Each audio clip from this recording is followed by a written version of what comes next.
Greetings, this is Dyslexy from the ARMA community group Shack Tactical. In cooperation with Bohemian Interactive, I'm creating a series of videos to explain some of the basics of ARMA 3. Today we'll be talking about flying helicopters in ARMA 3. We'll go through the basic flight principles of helicopters as they pertain to ARMA 3, starting with a takeoff and ending with a successful landing. If you'd like to easily practice helos by yourself, simply launch ARMA 3, go to the editor and load a terrain, then double-click on the map to place a unit. Select the type of helo you'd like to fly and position it at a suitable takeoff site. In this case, we'll use an MH9 Hummingbird, as they have a great field of view and are excellent for training purposes.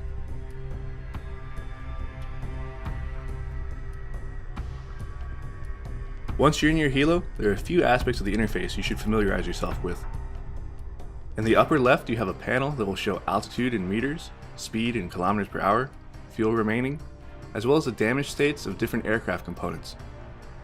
From top left to bottom right, these are your hull, engine, instruments, anti-torque, which is also known as your tail rotor, and your main rotor.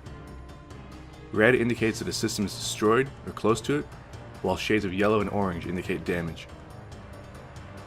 To power on your helo, press your Q or Z key by default. These control what's known as a collective. In short, this makes you ascend or descend. Your helo will take a moment to spool up. When it's ready, tap your Q key a few times to come into a low-level hover. Hovering is a critical part of being a helicopter pilot. Not only will you need to be able to hold a hover from takeoff, you'll also need to know how to decelerate from normal flight into a hover to facilitate landing. Use your mouse for fine-grained control of pitch and low-speed yaw, while your W, A, S, and D keys will control more significant amounts of pitch and roll.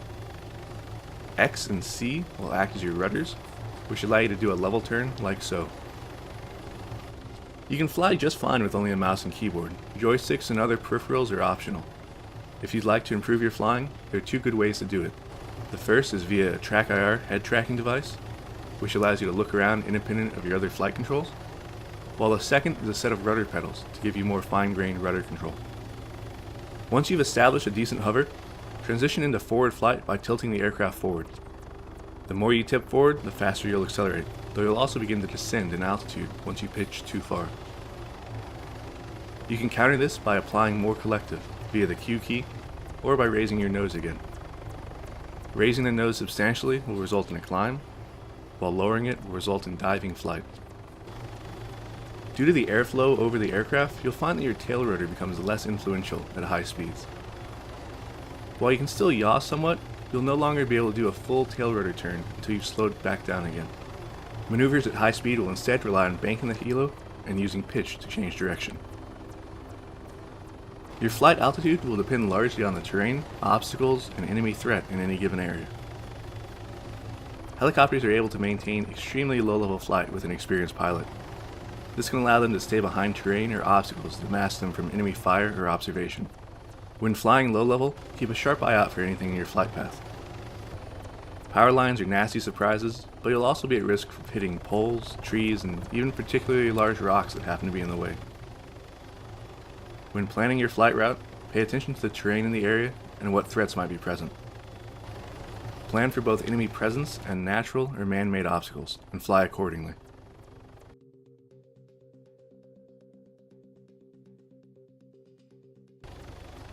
As long as we're in the air, let's diverge for a bit to talk about some of the basic techniques for helicopter weapons employment. We'll use the AH-9 Pawnee for this. It's the same basic airframe as the MH-9, just with the troop-carrying benches replaced with miniguns and rockets. Both of these are fixed forward, presenting unique challenges compared to aircraft with swiveling turrets like the Blackfoot. The most important thing to remember when using the Pawnee's guns or rockets is that you must be able to fire them from a safe distance. You have no real significant armor on your aircraft. A burst into the cockpit or engine is enough to bring you down. Because of this, you'll want to attack from range, then peel off before flying over the enemy. The miniguns have a tremendous amount of ammo in them. Feel free to use several second-long bursts when firing them. The further away you are, the more the bullets will spread out during their flight, making a hit against enemy troops much more likely due to the larger impact area. Rockets, on the other hand, should be fired sparingly. Be precise with them, and you'll find yourself doing far more damage in the end. A single rocket is enough to destroy any infantry target and potentially disable or destroy light vehicles. while a few can knock out several heavier vehicles. Avoid salvoing large numbers of rockets at a time, it's inefficient. In short, don't get greedy. A cautious attack helo pilot is much more likely to make it out of a fight alive than one who takes unnecessary risks.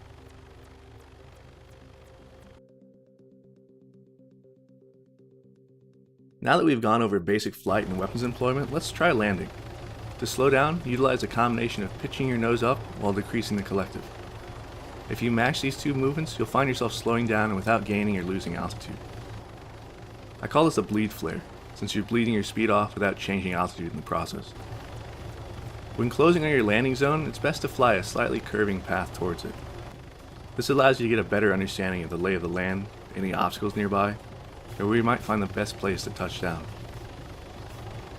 Once you have a good feel for it, pick a spot and fly towards it, descending and slowing as you draw closer. You should be able to maintain 70 to 30 kilometers per hour of closure during your final approach and still easily and rapidly come to a hover. Be careful not to overcorrect too much. You should be thinking ahead a few seconds of your movements and taking into account the delays involved in maneuvering the aircraft. The larger the aircraft, the more of a delay you'll find. You'll see that it's possible to touch down while still having some speed.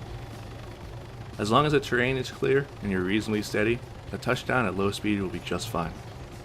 The key part is your vertical descent rate.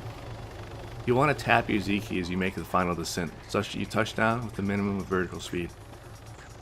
Once you've made a successful flight from start to finish, the best thing to do is to look back at what went right, as well as what you think you need to improve on. There's no shortcut to becoming a good ARMA pilot.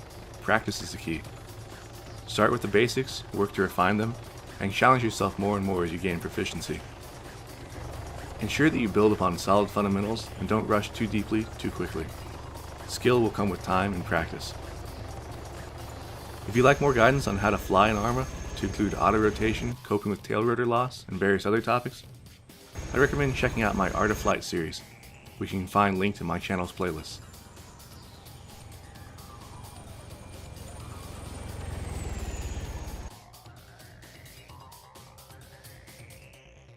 For more community guide videos, be sure to subscribe to the official ARMA 3 YouTube channel. For other ARMA 3 updates, keep track of the official website, Facebook, and Twitter pages. If you'd like more in-depth tutorial and multiplayer gameplay of ARMA 3 and previous ARMA games, I'd also recommend you check out my channel here. This is Dyslexy, and I'll see you on Altus.